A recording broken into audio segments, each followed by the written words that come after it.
Good morning, faithful. Sorry for the early show. I hope that the notification bell didn't wake anybody up too early. It's 7:05 when we're recording this, but we just got some breaking news.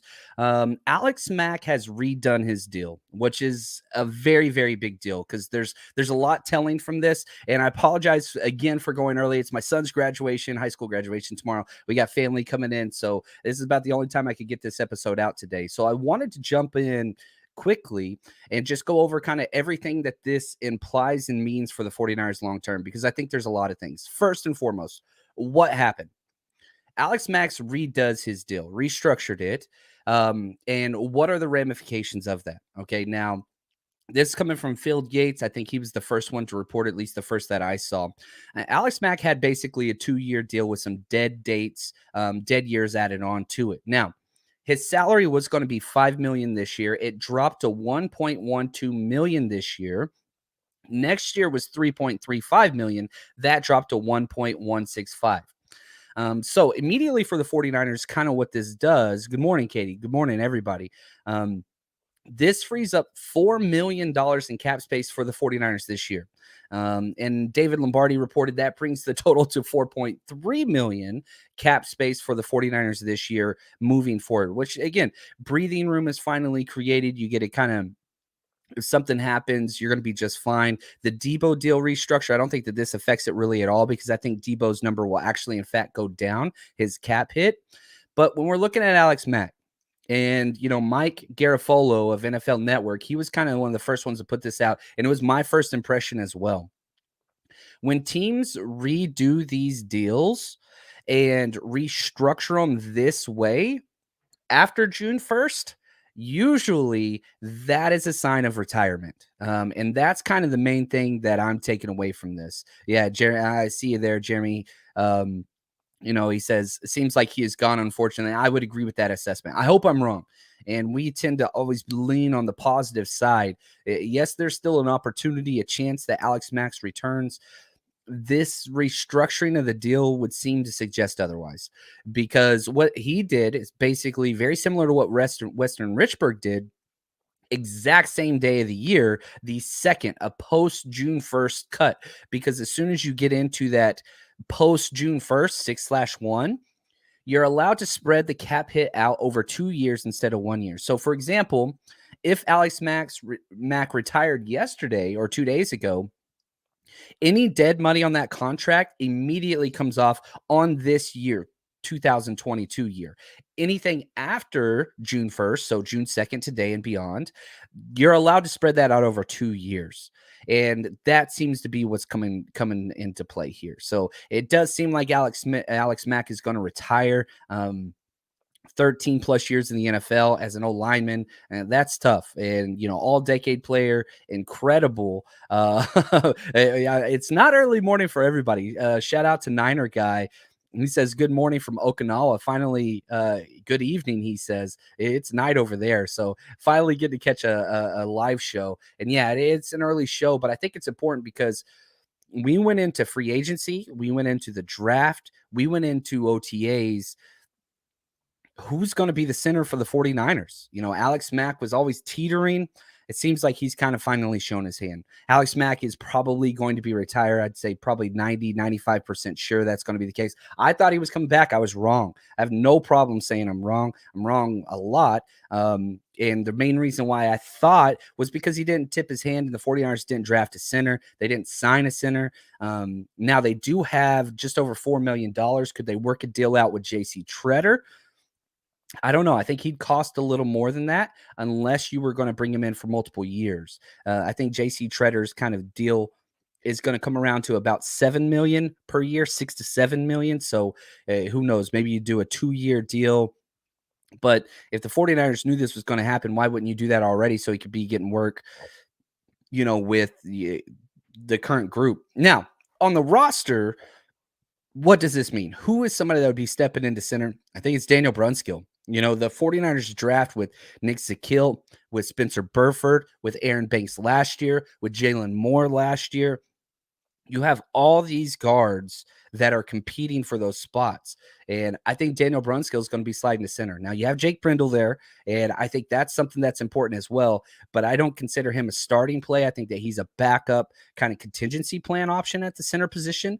Yeah, JC Treader would make the most sense, but I'm going to bet right now Daniel Brunskill, and you let everybody else just kind of fight it out at those guard positions. Now, if we're looking to Trey Lance, this is I don't want to say nightmare scenario, but definitely not a positive in the fact that lost Lakin, now you lost Alex Mack and Daniel Brunskill, who was a serviceable right guard. He's a decent starter. He's not an above average starter. I don't think anybody would say that.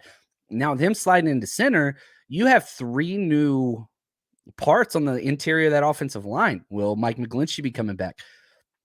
Not ideal. Not ideal at all. Yeah, I hope something with JC Treader gets done. But again, I what does that look like? How does that, benefit? Why wouldn't you do it already? I think the 49ers are trying to go through this OTA and minicamp experience saying, do we have the solution on our roster? Or do we have to go spend at that center position?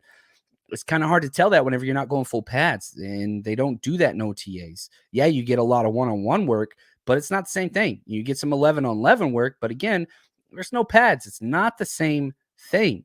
So this is problematic. This is not a positive for the 49ers. Yeah, they get some more cap relief, up to $4.3 million for this year to spend. A little bit extra cap relief next year, a little over $1.5 million. We'll have to see here. So it's not good. I'm with you there.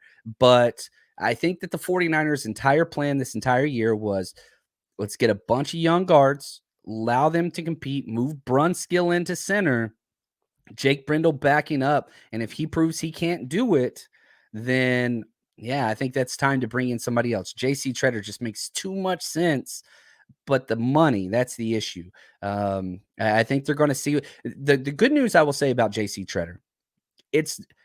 I don't think it's an immediate need / add because he's been part of this system. He's been part, he was with Stefanski, which runs a very similar scheme, a lot of similar verbiage and all those things. Definitely a seasoned vet. He can plug and play. So maybe their plan is, hey, let's go into, training camp and all those things, see what we got, and we can add him later. Who knows? Maybe another team adds him, but he's sitting out there. We'll have to see what's going on. And yeah, I don't think, Kyle Shanahan was on, just 2 weeks ago saying, yeah, we're pretty sure we know what he's doing, and grinned. I don't know what that is. I don't think it's the idea of getting played or whatever. Veterans deserve to go out on their terms. We saw Joe Staley do the same thing just 2 short years ago. Alex Mack earned that. Maybe not with the 49ers being with us only 1 year, but he played for Kyle for, I think, 8 out of his 13 years, maybe even more than that. The man deserved it. And, perhaps a little bit more humanity and empathy being used towards players. I count that as a positive. Does it suck right now? Yeah, it does. But, that's kind of one of those things. How do I feel about West? Donovan West, undrafted free agent out of Arizona State. I liked him. I had a 4th-round grade on him. I think that he's a hell of a player. He hasn't even been getting work with the 1s or the 2s in OTAs. So it doesn't seem like the 49ers see him as a viable option this year. I think he falls into that category, which we've seen the 49ers do so many times, where that's going to be a player that's a long-term developmental play. Perhaps you do Daniel Brunt. Again, how do I see Donovan West getting playing time?